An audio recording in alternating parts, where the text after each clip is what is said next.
Can രാജ്യാന്തര ചലച്ചിത്രമേളയിൽ പ്രധാനമന്ത്രി നരേന്ദ്രമോദിയുടെ ചിത്രമുള്ള മാല ധരിച്ചെത്തി ഇന്ത്യൻ മോഡൽ രുചി ഗുജർ. ക്യാനിലെ റെഡ് കാർപ്പറ്റ് അരങ്ങേറ്റത്തിലാണ് സ്വർണ്ണ നിറമുള്ള ലഹങ്കയോടൊപ്പം രുചി മോദിയുടെ ചിത്രമുള്ള നെക്ലസ് ധരിച്ചത്. എന്നാൽ പ്രധാനമന്ത്രിയുടെ ചിത്രമുള്ള മാല ധരിച്ച് ലോകരാജ്യങ്ങൾക്ക് മുന്നിൽ രുചി ഇന്ത്യയെ അപമാനിച്ചെന്ന് ആരോപിച്ച് നിരവധി വിമർശനങ്ങൾ ഉയരുന്നുണ്ട്. മുൻ മിസ് ഹരിയാനയാണ് രുചി ഗുജർ. മോദിയുടെ ചിത്രമുള്ള മാല രാജ്യത്തിന്റെ ശക്തിയുടെയും ഉയർച്ചയുടെയും പ്രതീകമാണെന്നാണ് രുചി അഭിപ്രായപ്പെട്ടത്.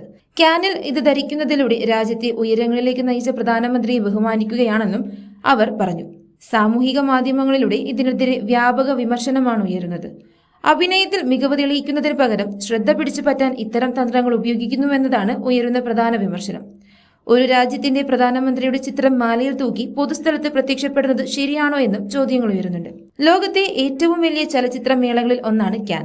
സിനിമാ പ്രേമികൾ മാത്രമല്ല, ഫാഷൻ ഇൻഡസ്ട്രിയും ഉറ്റുനോക്കുന്ന ഒന്നുകൂടിയാണിത്.